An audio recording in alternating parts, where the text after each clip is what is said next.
Hello, everyone, and welcome back to the recipe of the week. I was in meditation on this weekend and I was thinking about the story of the prodigal son. But as I was reading, what dropped in my spirit is a little spin, a little twist to the story. We all know the story of the prodigal son. And as I was reading, it was the younger son who took all his riches from the father, his inheritance, and took it and blew it, and you know the story. But I began to think, we pray and we pray and we pray and we pray and we pray and we ask God for things, but sometimes it does not always come when we would like for it to come. So when you think about it, if you get something that hasn't grown for you to receive it, or it's not timing is everything. So if you get something and it's premature, like a baby, there's some work that has to be done to it. So I began thinking, the prodigal son, he got his inheritance and he got it too early. And I began thinking how people, when situations hit, they lose their joy. They lose their peace and hope. Also in the story, that's what happened to him. He lost his hope. He lost his joy. He lost his peace. And he began thinking, and I'm paraphrasing here a little bit using my spiritual imagination, my father's never going to take me back. I've done this wrong thing. My father is never going to take me back. I'm just going to lay out here in the slop. You got to read the story for yourself. I'm using my spiritual imagination. Because he went through all types of things. And we do. We pray for things. And as we're waiting, we're going through all types of things. Especially, somebody say especially, when we try to handle them on our own. We feel defeated because the battle is not ours, it's the Lord's. But we do have the victory in the end. We feel defeated. We feel like we just want to give up. All sorts of emotions. So I want to encourage someone today, just like the prodigal son came home, you're going to get your peace back. You're going to get your joy back. You're going to get everything back that was lost in the midst of the situation that you may find yourself in. Your hope, your peace, your joy. It's all coming back. The Father has his hands open. He's just waiting on you. He's only waiting on you. So the recipe of the week is coming from Luke 15, and I'm reading New King James Version, verses 20 through 24. Like I said, we all know the prodigal son. He got his inheritance too soon and just went out there and just blew it all. Didn't have anything. And found himself in a pit with pigs. Let me read the word. And the word of the Lord reads, verse 20.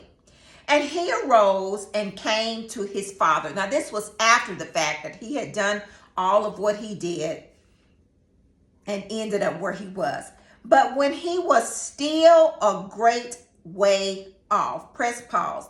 When he was still a great way off. Sometimes when you're still a great way off and you're still juggling in your head. How am I going to do this? How am I going to do that? Go to the Father. Somebody say, go to the Father. You may be way back, but God is closer than you could ever imagine. When he was still a great way off, his father saw him and had compassion and ran and fell on his neck and kissed him. Verse 21, and the son said to him, Father, I have sinned against heaven and in your sight, and am no longer worthy to be called your son. Press pause. When we do things and we know we shouldn't do things, we're taking things in our own hands, trying to control the matter. The Father is waiting on you to come back. Repent. Father, I stretch my hands to thee. There is absolutely no other help I know. Please forgive me, Father. Put me back on the right track. I could just I'm paraphrasing a little bit. Put me back on the right track and help me to be a better me. Verse 22, but the Lord said to his servants, bring out the best robe. See, the Father knew, he knows that what we're going to do. He's already written it out in the book.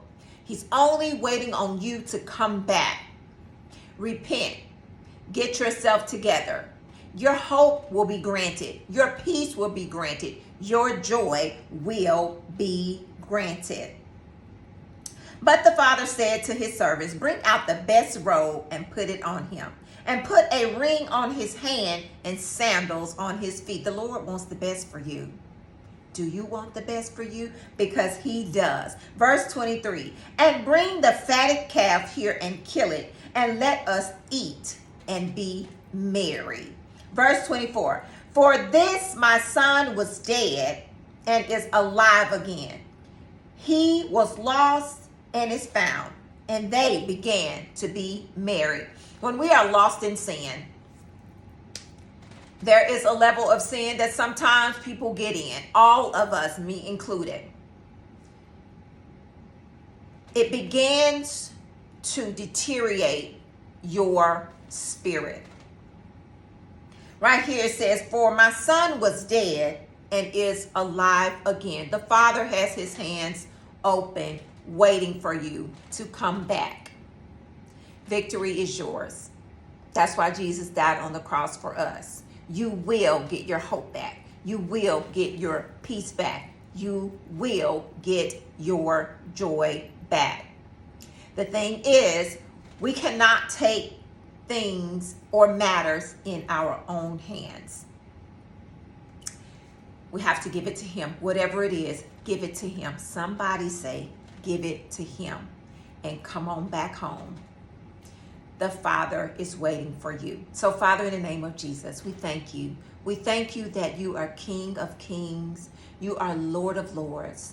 We thank you that you are joy, our peace, our salvation, our hope, everything that we stand in the need of. Father, we just thank you. Forgive us of our sins. And Father, if we're carrying unforgiveness, expose it, God. We don't want it. Create in us clean and pure hearts, and renew a right and steadfast spirit within us. We thank you that you're always there. Father, we may leave, but you never leave. You never leave nor forsake us. We thank you, we honor you, and we praise your holy name. In Jesus' name, amen. You guys have an amazing week. God is ready to grant your joy, your peace, and your hope back. Come on back home. He's waiting for you. You guys have an amazing week.